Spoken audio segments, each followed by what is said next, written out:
Hello, everybody. Welcome to the Buckeye Weekly Podcast. I am Tony Gerdeman, here as always with Tom Orr, and because we're live, also look who it is. We're also here with Kevin Noon.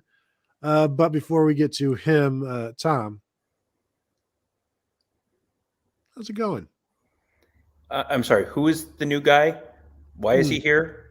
I don't understand. His name is Kevin. Kevin, tell Tom who you are. Yeah, my name is Kevin Noon. I'm 50. I'm a Scorpio. I like long walks on the beach, and I don't like mushrooms. I don't remember which way Tinder works, and whichever I think it's swipe. I think swipe left is. I think swipe left is do not want. Whichever direction that is. Yes. Yeah. That. No, that I one. don't like that. No, it's Or not that I'm afraid. So hey, welcome everybody. Thank you for joining us.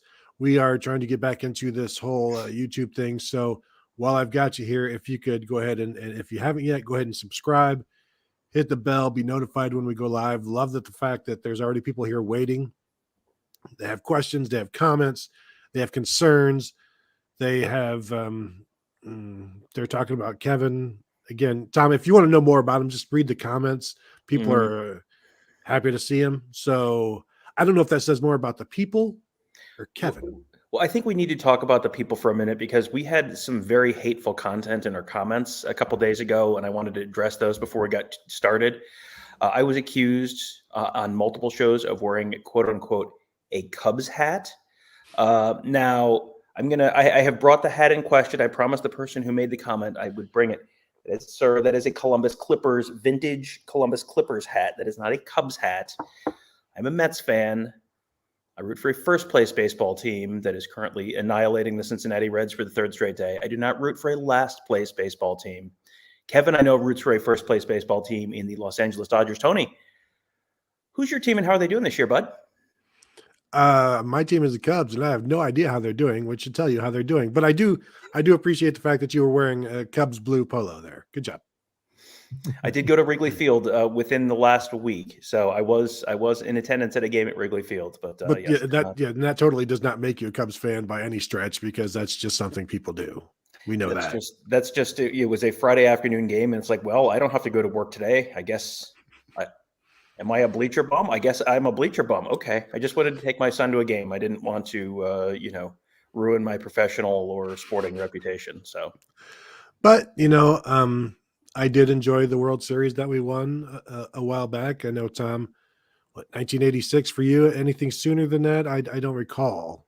It was third grade. It was pretty exciting. I now have a son who's in fourth grade. So I'm figuring any year now it's going to happen again. And, and then it's going to be great. Yeah, I look forward to that. I'm looking through some of these comments here. It is good to be back. I'm wondering what somebody asking Tech Super, is today's episode not canon? I think from here on everything is canon. Is that correct? Unless we have to change YouTube channels again, but we sure hope it's canon. Welcome. Thank you for surviving our escape room of online content and finding your way out and finding our show. You have done well. Congratulations. Yes. If we have to go to another channel, I might be shooting something out of a cannon. I don't know. Yeah. No. So this should be it.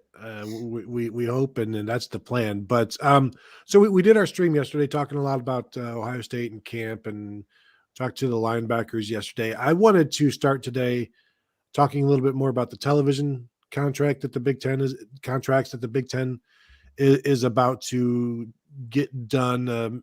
I don't know that this should be a Friday news drop. I think we talked about that, but ESPN no longer being part of the Big Ten, I think would have been a much bigger deal 5 years ago, 3 years ago, 10 years ago. And now everything is so fragmented, and everybody has their own piece of the pie, and more people than ever are going to podcasts rather than ESPN. And there's very little. ESPN no longer has the influence that it once did, and SportsCenter no longer has the influence that it once did. So I know even last year I was saying, no, you probably don't want to get away from ESPN.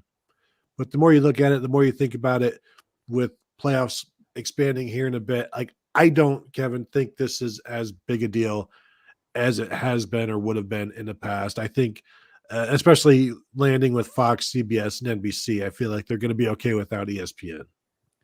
Yeah, and we've had the opportunity to kind of discuss it before interviews and what we think everything's going to happen from that. It's going to be interesting because ESPN for so long was the network of record, and if you wanted to get any highlights or any news whatsoever, you had to go to ESPN to get it. And we've seen upstarts, we've seen Fox Sports Net before they turned into Bally. We saw them try to do their regional sports reports. I was actually part of that project. That's why I talk about it, and it didn't end up working out. Cause effect, who's to say? Well, yeah, probably. But explains our YouTube issues. Aside from all of that one, it'll be interesting to see how ESPN handles things, and it'll be interesting to see how fans handle it, because everything is going to be so spread out now. It used to be a case of at noon Eastern, you knew there's going to probably be a game on ESPN, ESPN2, maybe one on ESPNU. I mean, it was everything was going to be so centrally located, and now it's not. But as we're seeing a little bit more of a decentralization of how college football is working, and everything's not going to be so ABC, ESPN centric, how is the consumer going to handle that? How is the market going to handle that? I mean, we know, because we're just talking about top line games at this point. We're like Fox at noon, then we were going to have CBS at 3:30, and then we're going to have NBC at 7:30 or whatever time you're going to do that. That's 3 games. And in a 16-team league, in conference play, you're going to have, some weeks you're going to have 8 games. So you're going to have to be spreading some things out. Does stuff fall? I mean, we haven't even really talked about the streaming component, whether or not that's going to be Apple or Amazon, whether or not, Peacock is going to have a piece of the NBC deal, how that's going to work. Where's everything going to go? And I know Tony, for the first time in a long time, had a really good idea about what BTN should do with one of its overflow channels, not to kind of get ahead. But, I think there's a lot of opportunity out there for somebody, Fox, to get out there and really try and pull some of the control away. And I think that I think that this is going to be a successful move.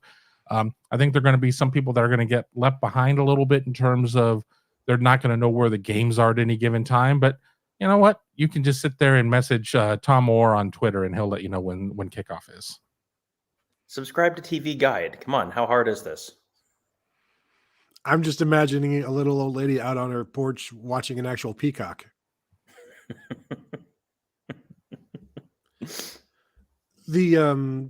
All of the money thing here, CBS probably $350 million a year, NBC probably $350 million a year for trading back and forth on the second pick. Fox will get the first pick, paying certainly more than $350 million.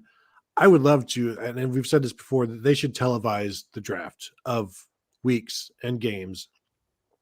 And I would love to be in that room as, like Fox gets the first pick, and then I don't know, will they alternate who gets the next pick? Like, okay, NBC, you get the second pick this time on the first pick, then CBS gets the second pick on the second pick, and just I'm interested to know the ins and outs of that, and I hope we eventually get to learn all of this, and where does Apple and possible Friday nights fit in, like just the trickle down of all of these games and where they fit in, because there's going to be a lot of games, and now with ESPN no longer in the picture, you've got to have enough places to put these games, and that's why I have said, like, I think Big Ten Network should have games from 12 to midnight, and basically just you've got the network, you need the inventory. They want games on there, and they just haven't had enough games to put on there in the past, and because some are going to ESPN2, ESPNU, ESPN itself, and so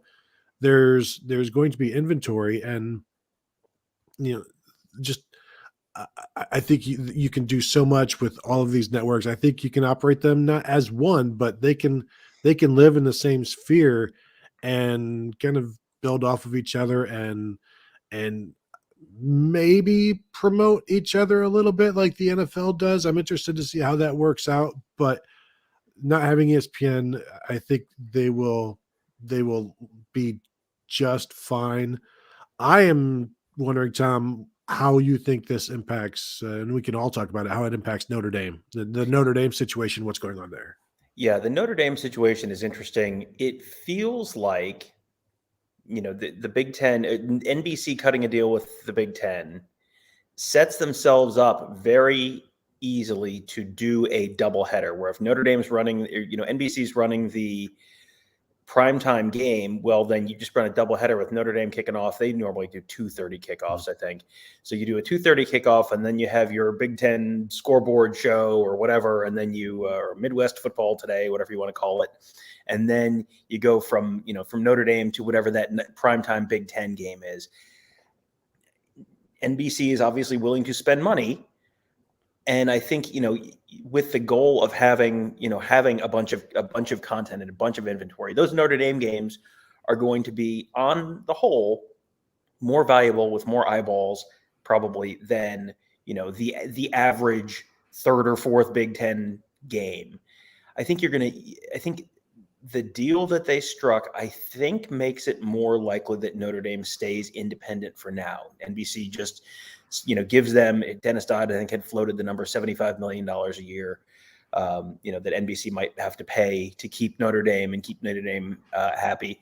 I think it makes it more likely that Notre Dame then stays independent, at least for another couple of years. They don't necessarily need to jump right now.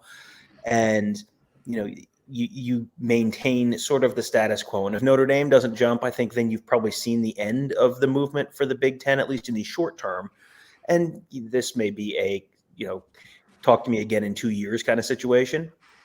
But you get the sense that Notre Dame, all else being equal, Notre Dame would prefer to remain independent if they, can get something close to par value in terms of TV contract.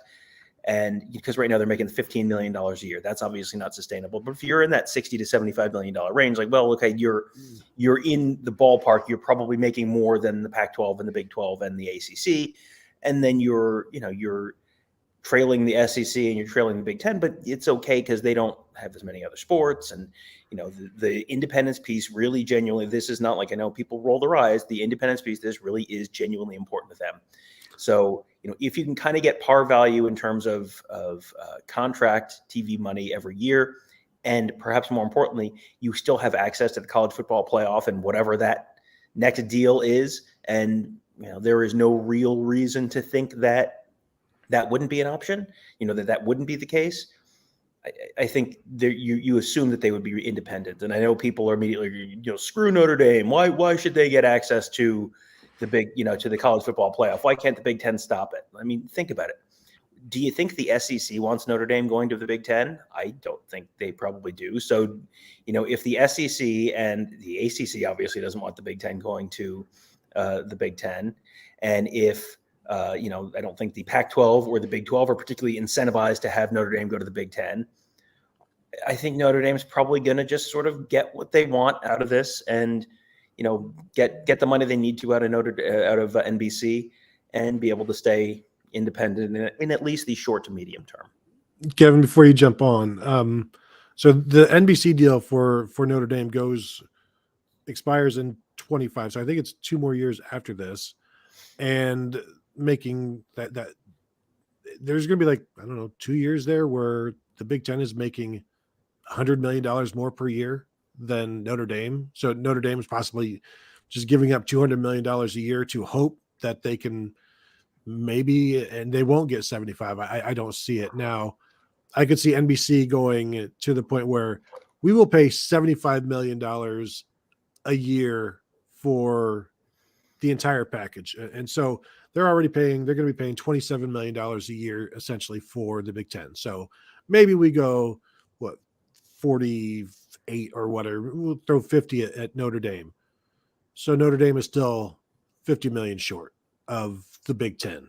And Jack Swarbrick today said the 3 things that will determine their independence: one is having a stable television partner, having access to the CFP, and then places to play for the Olympic athletes.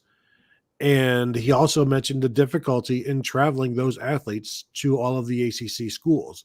But then in the same breath says, we like being independent, and there's nothing that says that we can't stay independent. And so it's those three determining factors which will determine how well they feel they're doing in their independence. And Kevin, I wonder how long they can accept leaving $50 million a year on the table. As long as the old guard is there making up the shortfall. I think that there's a certain, I don't want to necessarily say it's a generational thing, but I'm going to say it's a generational thing. I think there's a certain generation of fan there that just alumni, supporter, booster, whatever name you want to use. That's like, I'm more concerned about independence than I am about championships. Even, I mean, I think that it's just it's so unique. Their independence is so unique, and these are the people that probably were listening in the 1940s on the national radio call when Notre Dame was the only game in town, and that was the only thing that you were going to be able to hear from coast to coast in the 34 states in this nation or whatever. And it's I think that once that generation kind of is not in a decision-making position anymore, I think then people are going to be much more ready to move. But I don't think that that's going to get to that point. I said this on another show that I think that if Notre Dame's going to move, it's going to be in the next 13 or 14 months that it's going to happen. And we talk about the money, and we talk about Notre Dame wanting $75 million. Well, NBC is going to be paying $350 a year for a 16-team conference where it's going to either get the number 2 or the number 3 pick every week. And, and that deal could include some offshoot to Peacock, the 7th game or something like that. But, the numbers just don't really add up to me of how Notre Dame can expect to get 75 when the Big Ten as a conference is getting 350 at that point. It just doesn't, the math doesn't work there. And it's great. I mean, it's fine, have the utmost confidence in your product and in your brand and everything else. And if Notre Dame wants to try and ride with it, that's fine. But, the Big Ten is going to certainly offer them stable TV partners. Let's not forget that they already went out, that what's his name, Jason Biendetti or whatever, has already come over to Fox. Mm-hmm. So, they've already gone and gotten somebody who's kind of a favorite announcer. Access to the CFP, absolutely. And you're going to have dance partners if you're going to bring Notre Dame over, whether or not that's Stanford or whoever else that's going to be there. We talk about all the national championships throughout sports that SC and UCLA have won. Nobody's won more than Stanford. I mean, Stanford wins the Directors Cup, Learfield Cup, whatever. I don't even know what it's called each given year because things just change the name. So, just like Paul Brown Stadium's now Paycor.com Stadium or whatever. The Big Ten makes too much sense there, but I just think that there is a certain old guard that is vehemently opposed to it, and Jack Swarbrick is going to have to figure out how to juggle all those plates, because I think it's a situation of, all right, well, that's all well and good that you guys are donating money to the program to try and make up any shortfalls. But with that being said, does the gap widen in terms of where the earning potential is? And Notre Dame is still going to be able to make that up quickly once it makes a move. But you better go. Opportunity only knocks so many times. I want to correct one piece of the incorrect math that I did, which is par for the course. That is canon on this show. When I was talking about the 27 million or whatever, that's actually, I believe, what NBC is going to be paying the Big Ten per week, basically over the course of 13 weeks, $27 million a week, and that's a lot of money. But in terms of and I lost myself because I had to correct myself, and that's why I rarely correct myself, and I promise never to do it again. But Tom, this is a guy, Jack Swarbrick, and NBC, Notre Dame. They're so concerned about these Olympic athletes and the non-revenue sports and all that, but they're more concerned about the image of being an independent football program. Do they really care about the kids? There's a famous saying that we heard a lot behind the scenes during the 2020 season. not expressed publicly, but expressed more privately in group text, that sort of thing. It feels like that might be, maybe more the vibe, where I think, yes, they want the Olympic sports to have a home. Yes, they want the Olympic sports to not have to either get on an airplane and fly from Indiana to North Carolina or ride on a bus for 12 hours or whatever that would be. I don't think that that's ultimately going to be what makes the decision, because if you're increasing your TV revenue by $50 million a year or whatever, I mean, like to your point earlier, if they don't get $60 million or $75 million, but they get to 60, that's an extra $45 million a year. You can buy a lot of airplane tickets for $45 million a year. I don't think, I think you have to recognize the impact in the Olympic sports. That's not, it's lovely to express that as something you're thinking about. It's not what's going to drive this decision ultimately. And, Kevin is exactly right on the dynamic there, where, I think you can pull up a map, you can pull up a list of Notre Dame's historical rivals, and I'm sorry, Wake Forest and North Carolina State and Georgia Tech are not Notre Dame's historical rivals. Historically, they're playing Michigan and Michigan State and Purdue and all those teams every year. I mean, there is a history between Notre Dame and Ohio State. And, you can just look at a map and go, hey, which conference footprint would they fit neatly in? And, conference footprints are kind of a thing of the past at this point, because I got to tell you, USC and UCLA do not fit exactly neatly in the traditional Big Ten footprint. But, if you were going to put Notre Dame in a conference, you're trying too hard to, if you're going to say that the ACC is the logical pairing for them. I think that was a combination of the ACC was willing to let them have whatever they want and just sort of just be a non-football member. And, if the ACC was capable of getting Notre Dame to join as a football member, they had the 2020 season to, twist their arm and make that happen, because they weren't going to be able to play football if they didn't do that. And they couldn't get it to happen then. So, they're with the ACC because the ACC, the ACC is letting them get the milk for free basically right now with all the other sports without having to buy the cow. And, the Big Ten isn't willing to do that. That's why they're with the ACC. But, logically, ultimately, if they end up at conference, for money, for geographic fit, for the Olympic sports, however much they're going to factor into this, the Big Ten is very, very obviously the fit. I mean, the SEC, if the two conferences are the Big Ten and the SEC is, Notre Dame is not a great geographic fit in the SEC. Notre Dame is also probably not a great cultural fit in the SEC. So, it seems like there's kind of one choice here. And, there are really two choices here. And the two choices are stay independent or join the Big Ten. And, Kevin's exactly right. There is a little bit of a generational divide there, I think, as well, where if, the tradition of independence there probably matters more to the people who have been watching Notre Dame since, the days of Tommy Dorsey and Glenn Miller and all them, than it does to people who are 23 and, only remember Notre Dame basically playing ACC teams half the year. After a game, watching Notre Dame on the television, you like to wind down, watch a little Lawrence Welk, just take it easy. Now, the old guard Notre Dame fans, my Uncle Don is one of them. Shout out Uncle Don. But forever, he would talk trash to me about Notre Dame and how much better they are, how superior they are than Ohio State. And forever, he would tell me this.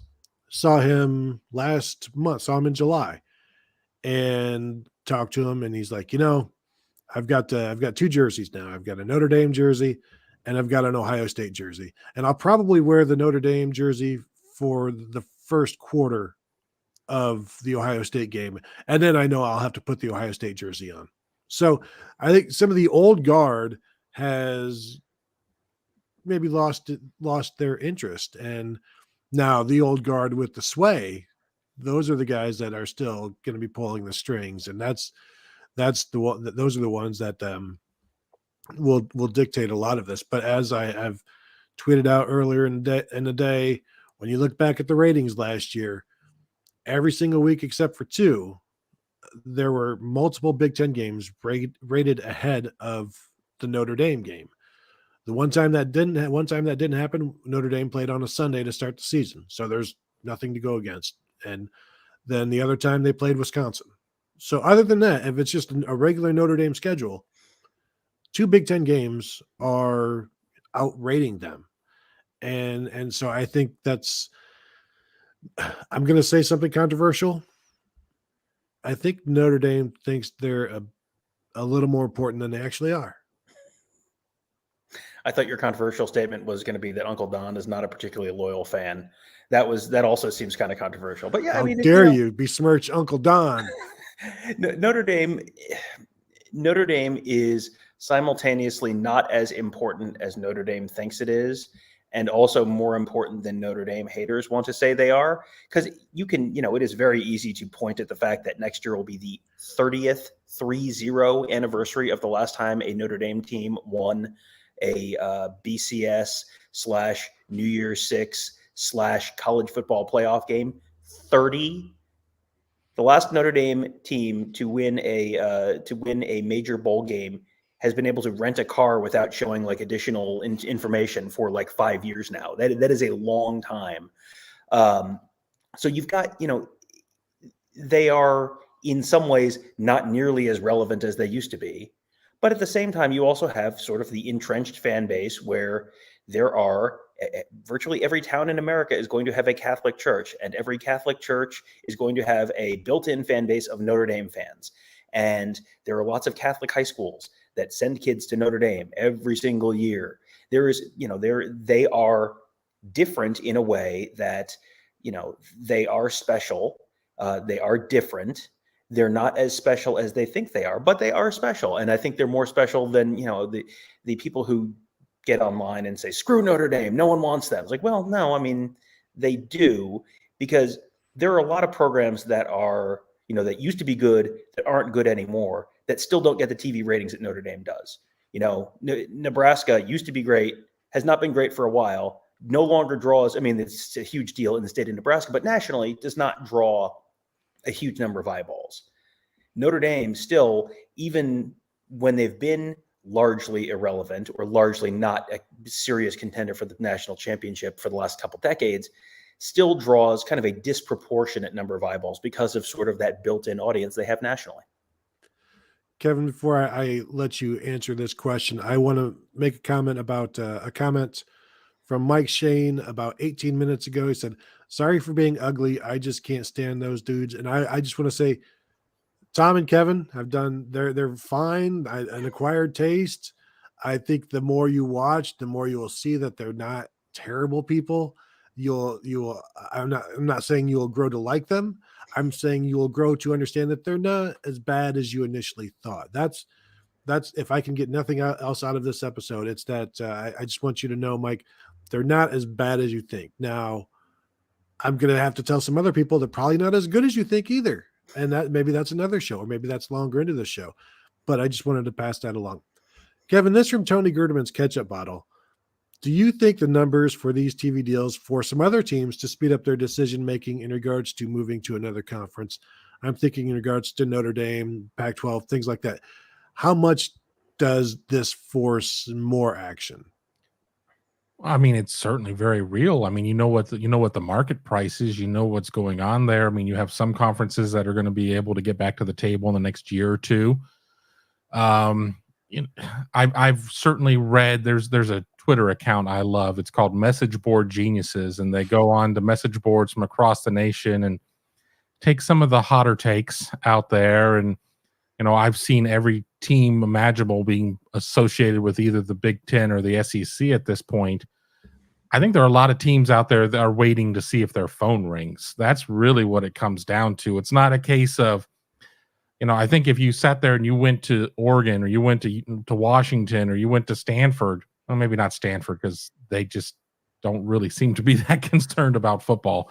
But if you went to some of these programs and said, we're going to give you the weekend, Big Ten or no? And I mean, a lot of them are going to say yes. So I don't know if I think it's more of a matter of what it does to the conferences, more so of the other conferences than what it does to the individual teams, because everybody is looking for that all elusive dollar. And if that money is going to be there, I mean, we've seen the disparity in what CBS is paying, for SEC rights per year and everything else. I mean, the Big Ten has kind of rewritten all of that, and you set the market at that point. I mean, there wasn't a day where a left-handed setup guy was making $8 million a year in baseball until there was, and now they all are. So, the Big Ten is going to kind of reset the market at that point, and then the Big Ten, as we said earlier, is going to line up back and get back in the table in 7 years and reset it once again. But I think that it's more of a matter of what the conferences are going to do, and it's going to be what's the Pac-10 going to do, or the Pac-12, whatever, the Big 12, the ACC. What are they going to do as a result of all of these things? I still think that the Notre Dame linchpin is still going to be huge in terms of, are we going to see some chaos or all chaos? Tom, I think not having ESPN part of the Big Ten helps save the rest of the Power 5 conferences. Mm-hmm. ESPN is going to be paying the Big 12 and the Pac-12 now to air games because they need the inventory now. So I think this overall is healthier for college football than if ESPN would have been like, okay, we will do the $380 million deal and we want some Big Ten games. This now allows the Big 12 and the Pac-12 to eat as well.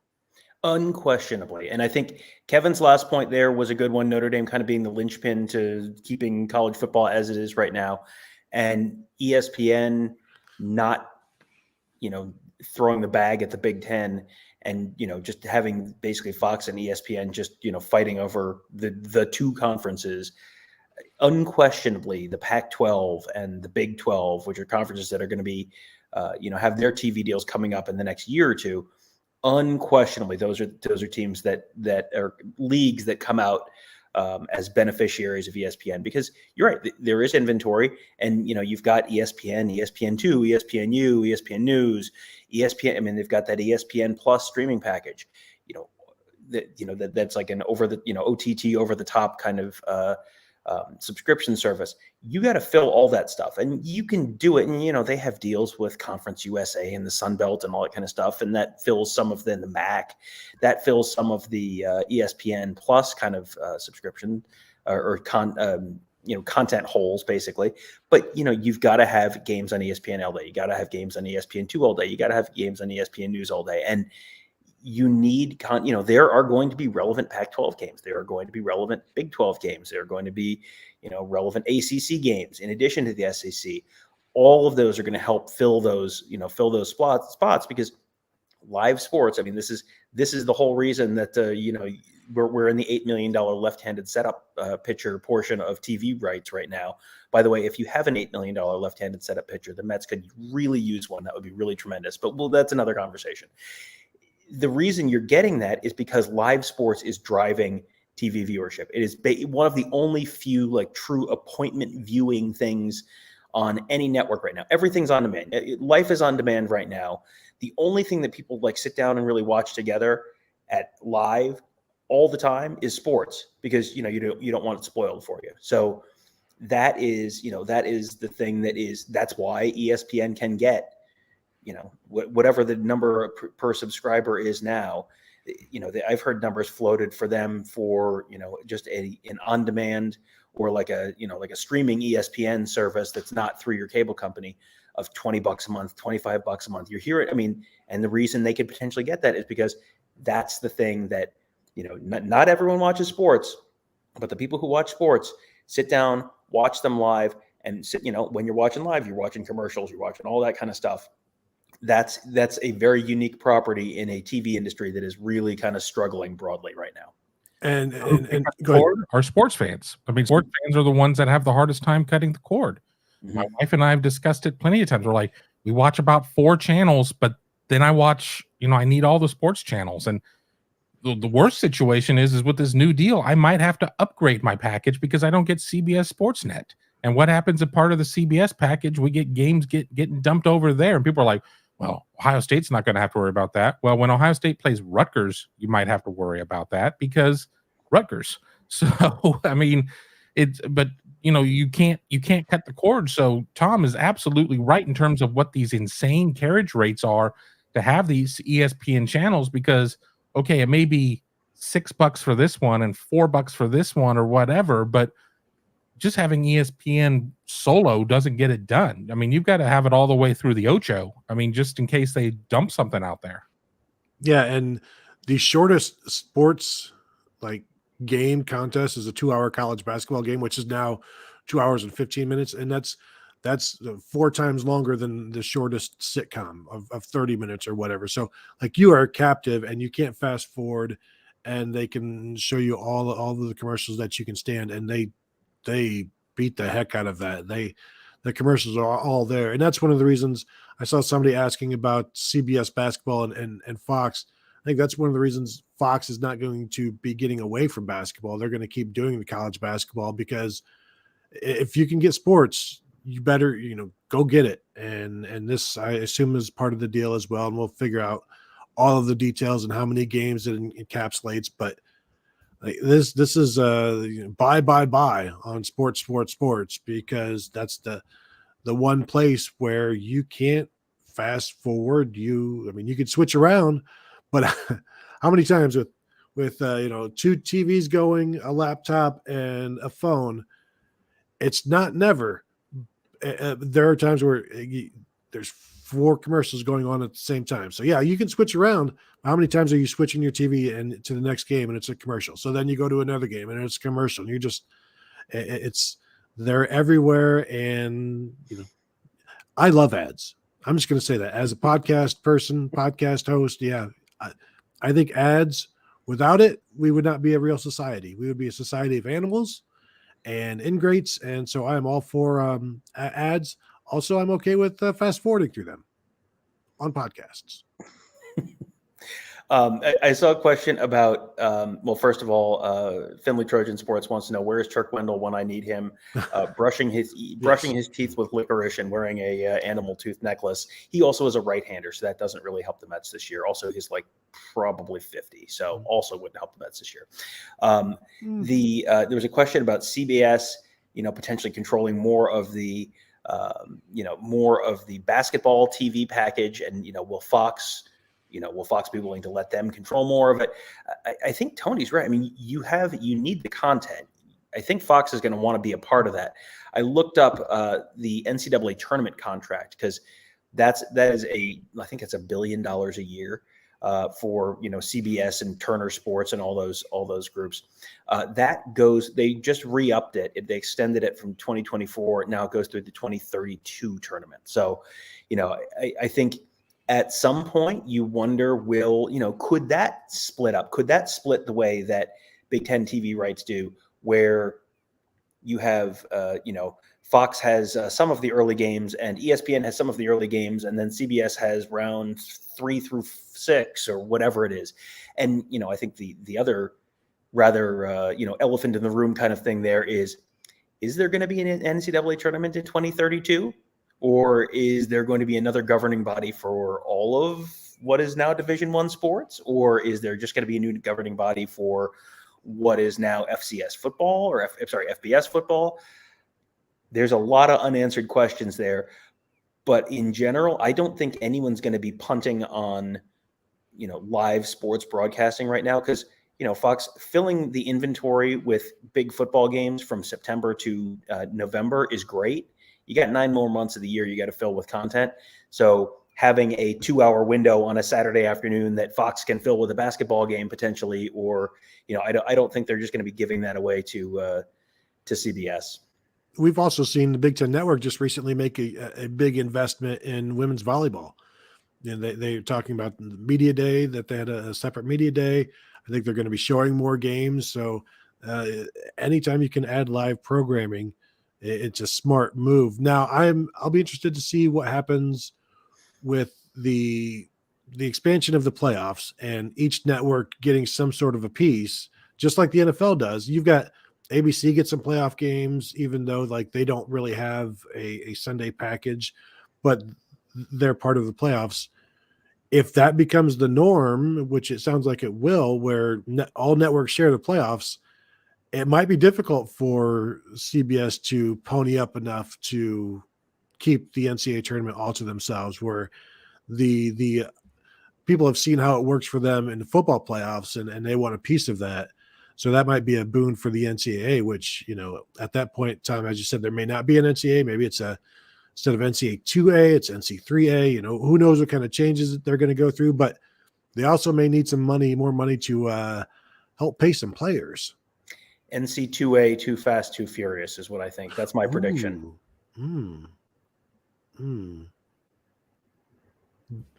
I like it, Tom. I think, and then like the tagline is like it's about family and sports, and there you go. And then muscle cars, and also then amped up Japanese cars. As long as Vin Diesel isn't some sort of figurehead. Commissioner Diesel. If we're keeping this in TV terms, I live my life a quarter hour at a time. Now that is a very, very niche joke, but Kevin appreciates it. I can tell by the look of disgust. It's every 7.5 minutes, every click point. At some point, we need to have a very niche conversation about clicks and all that sort of stuff so people really understand it. I am not in the mood to have that conversation today. Kevin and I both worked in TV and can go an hour on boring CPMs detail about ratings and shares and all of that stuff. I need to take the CPM class because I'm not great with that one. Do we have any I like questions? the suggestion from K. Simon. If I win that Powerball thing, I'm buying a Madden bus for the guys to take to all the games. I'm for it. I think my professional advice to you, K. Simon, is that you should do that. You should win the Powerball. That is my professional advice to you. That's what I said right in there. I'm pulling. I mean, if I can't win the Powerball, or you two clowns can't win Powerball, I'm all for K. Simon winning Powerball, because that'll make our lives a lot more enjoyable. We'll still probably end up with like a West Campus parking pass or something like that. I'm not walking from West Campus to a game. You're crazy. Here's a great question from Tony Gerdeman's Ketchup Bottle. And the best way to get your questions read here is to rip on Tom or Kevin. I equal opportunity here. Tony, do you have any ideas as to how to make Tom have bolder predictions instead of all of the layups he keeps choosing every week? This is a great question. Do I have any ideas? I have plenty of ideas. I just don't have the patience to enact them. I can't do with the bickering and the crying and the tears. And then, Tom, don't cry. No, Tom, it's okay. Pause the show. And then have to talk to him while the show is paused, and then start it back up and remember, where did we cut? Where did we pause?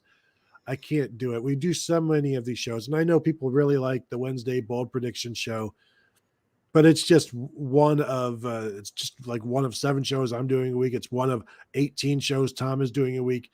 And it's just a lot of effort and editing and consoling. And I just can't. I have a bold prediction. I'm going to fight Tony Gerdeman's Ketchup Bottle on either the 17 or 34-yard line this year. Mark it down. 3-pointer. Good question from Joe Worthington. With Fox/CBS/NBC, their lower tier networks and streaming services on board, does adding Notre Dame /Stanford/Oregon/Washington provide the inventory to fill 4 time slots? Now, there's 2 separate questions here. One is whether that would provide the inventory to fill 4, the actual question, which is, would that? The answer is yes. The question then becomes, is it worth it because you're then dividing the pie 20 ways instead of 16.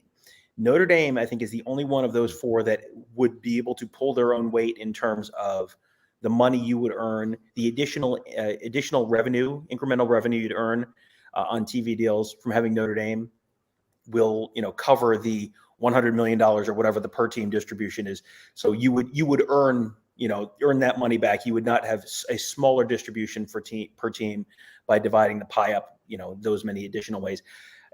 All the estimates I've seen on Oregon, Washington, Stanford are lower than that. And, that's the reason that those teams are not already in the Big Ten. Because if the Big Ten called Oregon and Washington and said, hey, would you like to, they wouldn't even finish the sentence, and there would be like a cartoon style cutout in the wall from where they went sprinting out of Pac-12 headquarters to go to the Big Ten.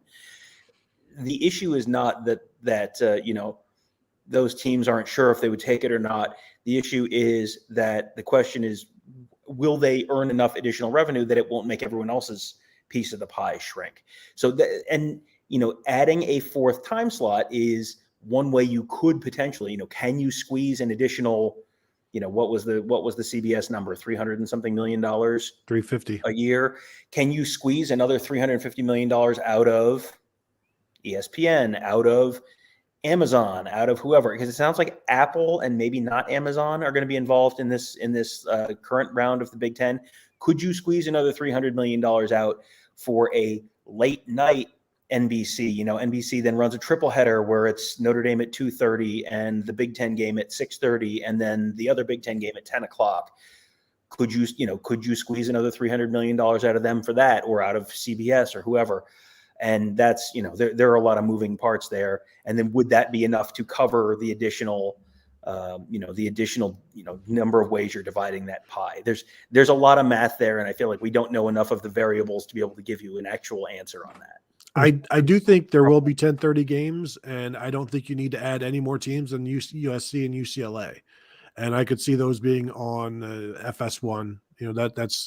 It's going to be another BTN type of thing. And I see noon, 3:30, the 7 o'clock hour, and then a 10:30 where you've got 14 hours or whatever of just Big Ten football. And I don't think you can top that.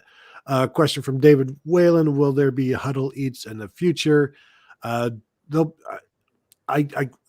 We already claimed this name, so don't think if we use it, then you can try to sue us for this name. We have already discussed Huddle Eats previously. So David Whalen, I appreciate the question. I just want you to know that legally you have no claim to it. But also, yeah, we're gonna. And as I mentioned on the message board, a brand new place has opened up on the north side, a nice Italian place where you can get some pizza. It's attached to a Turkey Hill gas station. It is called a Sbarro. Wow, a local place, I hear, based locally. That's great. Let's talk some football. I did see a question here from RK. Yeah, and Kevin just punched it up. Is the depth at corner a concern? It's a concern for Jim Knowles, so it should be a concern for you. They only have 6 scholarship cornerbacks right now, and a couple of them are banged up. We've seen Jordan Hancock and Ryan Turner banged up, so they've had to cross-train guys like Cameron Martinez and Jansen Dunn, guys who have played both safety and in the slot, so that they can just build up their numbers in case something were to happen later on in the season. And right now, I know a lot of people are panicking about Jordan Hancock. I don't think it's too serious unless something has come out since I just said those words. But Kevin, it's a situation where it's going to be a season-long concern until the numbers are back up. Now, as long as they keep 4 guys healthy, I think they're going to be fine. But it's a matter of numbers and scholarship numbers and wanting as many guys as you can possibly have playing that position. Yeah, absolutely. I mean, you're going to have to sit there and sit up here and juggle things around and figure it out. I mean, you don't want to be dealing with those injuries and such. And, the good news is, and, I've heard you talk about it, Tony, the fact that, there's a difference between somebody being hurt and just like, we don't see them at practice. They're gone. They're in the training room or whatever, or somebody kind of being off to the side or whatnot. And, that's not always a true indicator of what the situation is. Let's see if we can bring Tom back in. He was having some streaming issues. Hey, Tom, there you go. But I think we are going to have to see a situation of where they're going to have to juggle some safeties around, and they're going to have to do that. And there's a reason why they're recruiting the way that they are. And this kind of leads into the question that Mika Hanna asked about Dijon Johnson recommitting. You've got to shore up the numbers because, was it one of your guys' shows that I'd watched? I mean, they kind of whiffed on a class because of transfers and everything else. So when you kind of end up with a net 0 in terms of what you get out of position, it doesn't really matter what the position is. That is an issue. And you couple that with maybe, before Kerry Combs came in, they were having some issues in terms of recruiting defensive backs. Kerry Combs didn't necessarily work out as DC, but he was able to recruit some guys. You're still you're dealing with like year after year of where you weren't necessarily where you needed to be. And now, you have Perry Aliano and Tim Walton who are trying to play catch up. And this is kind of what happens. So, to make a long story longer, yeah, it's a little bit of a concern, but they're fine on the top end, but you can't have Cam Brown run into some issues like he'd had in the past, and we've lost Tom again. I'm just watching Tom, and I wasn't sure if he was just completely bored by what you had said or was frozen, and it's just he just didn't move. But this is a thing where coaches, they're like I posted this on a message board, I think yesterday, or sent it to somebody, but I asked Urban Meyer one year if he was concerned about something, during camp, I think, and he said, "My job is to be concerned. Jim Knowles' job is to be concerned about the defense."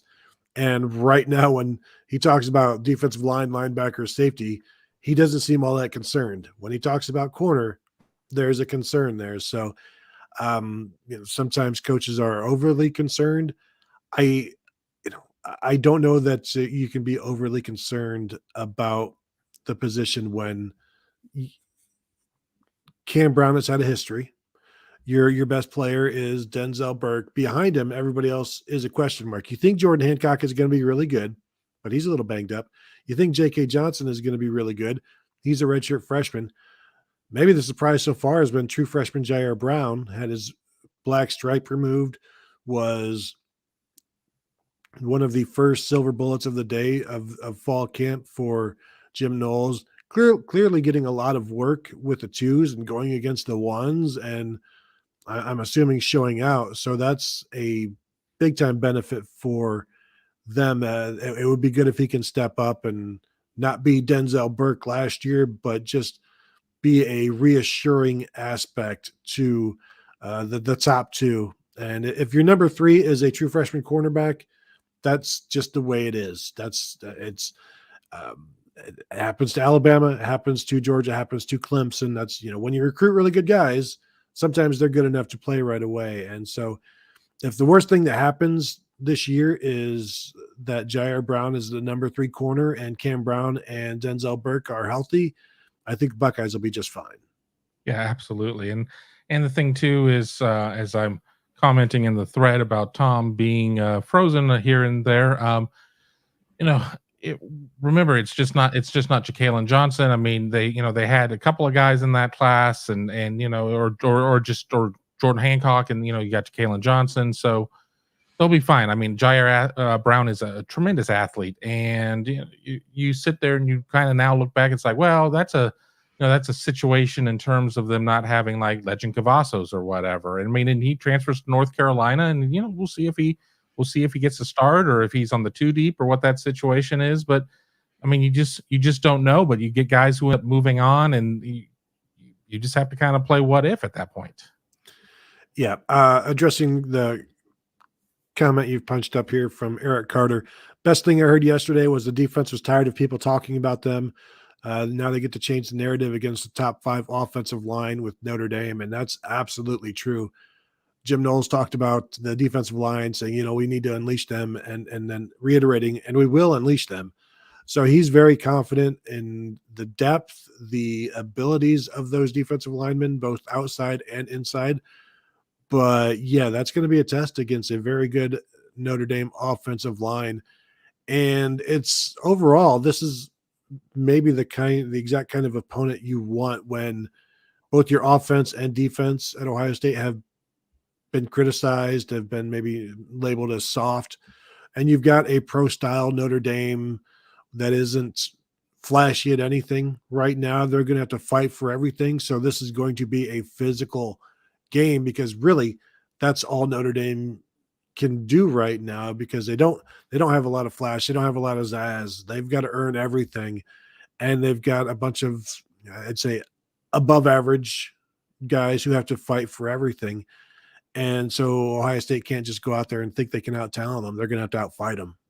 Yeah, I mean, they certainly have a couple guys that just, jump off the board. I mean, their tight end, Michael Mayer, is somebody who, he could start pretty much anywhere in the country. I mean, I really like what they've done with their offensive line. I mean, they have that, but, Drew Pine or the other kid at quarterback, neither of them are necessarily, going to be upper third in the Big Ten in terms of what they are. I mean, they've got a good running back. Is he a great running back? I don't know. But, week one is week one. I mean, the team that you face in week one and who you are in week one is very different than what you're going to see in week 8 or week 3 or week 12 or whatever.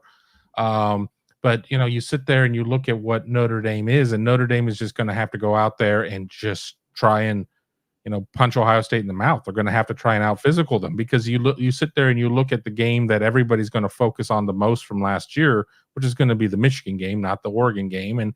And Michigan was able to be much more physical than Ohio State was. So, Notre Dame's going to have to try and take a little bit out of that book, but Notre Dame doesn't have a Hassan Haskins, in my opinion.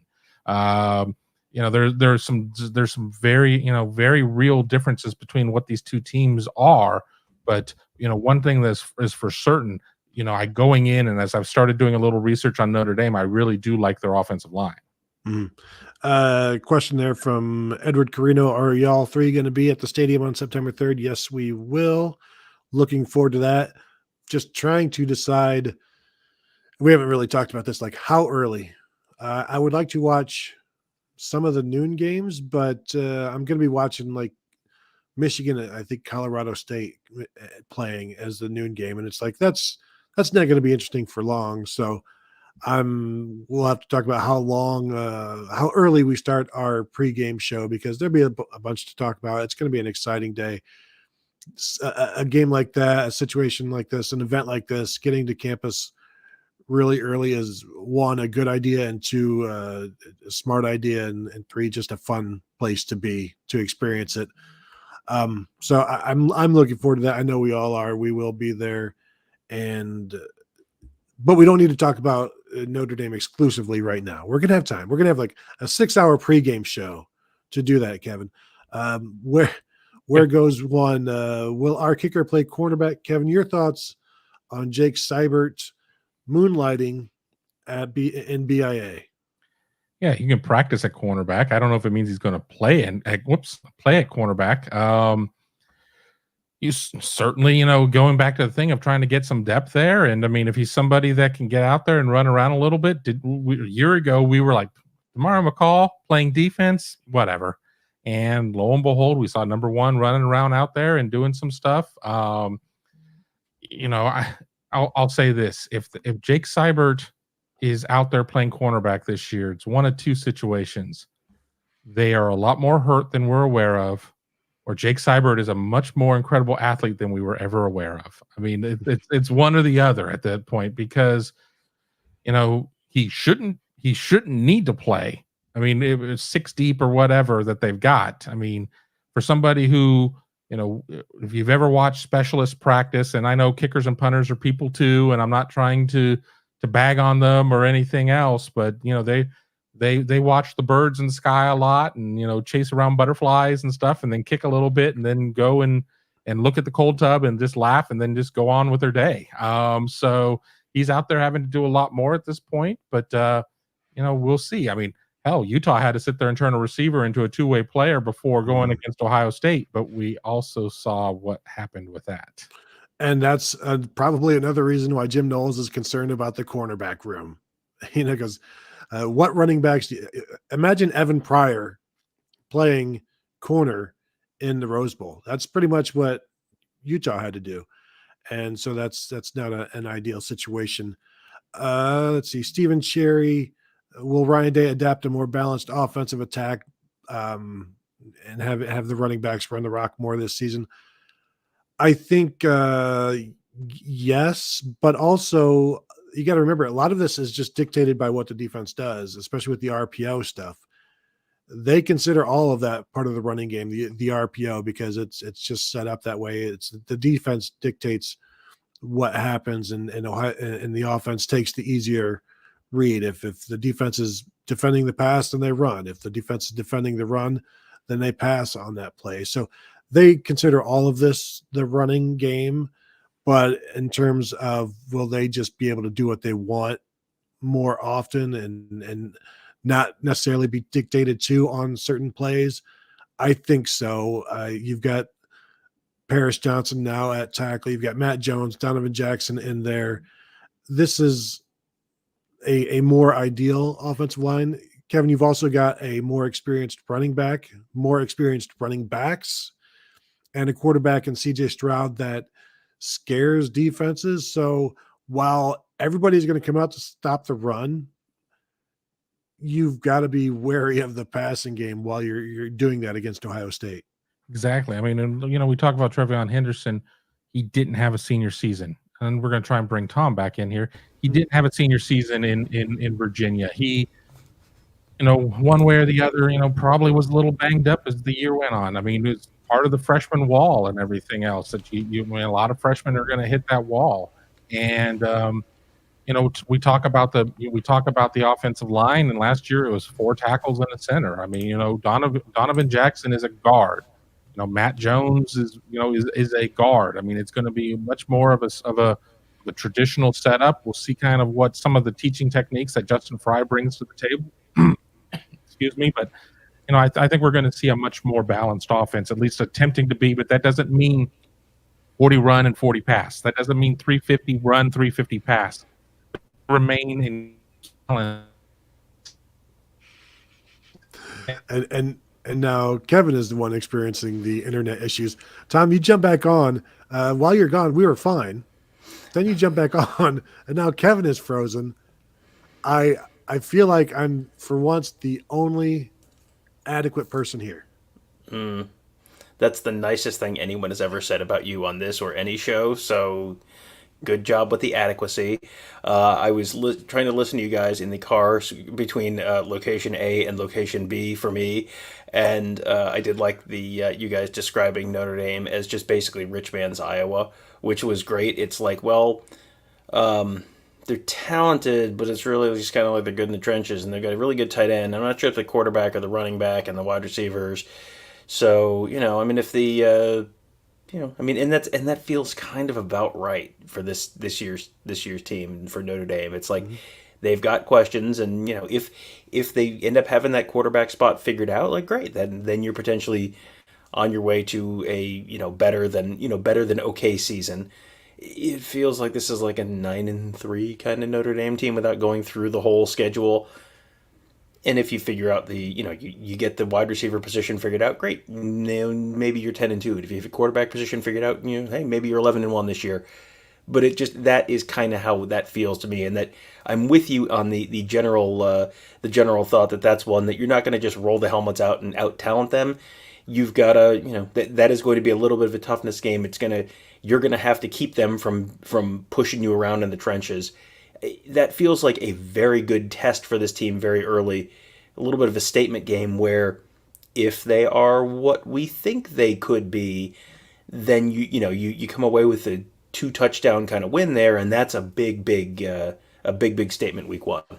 Yeah, Tom, good points on Notre Dame on repeating exactly what I had said. I'm just messing with you. We're gonna wrap up here. I'm just looking for a couple of quick, easy answers. How's Bab from Ekahana? Cam Bab is doing just fine. We all look to see him after practice, and he's doing just fine. Do you guys like s'mores? I don't care for marshmallow, but chocolate and graham cracker is just fine. I think those are the most important things that we have to mention. So that will do it for this episode. Before you go, if you could subscribe if you haven't, if you could click the bell to be notified if you haven't, and if you could throw us a thumbs up, we would appreciate that. For those of you who have found us, we appreciate you. Thanks for the questions. Thanks for the comments. And we'll talk to all of you guys later.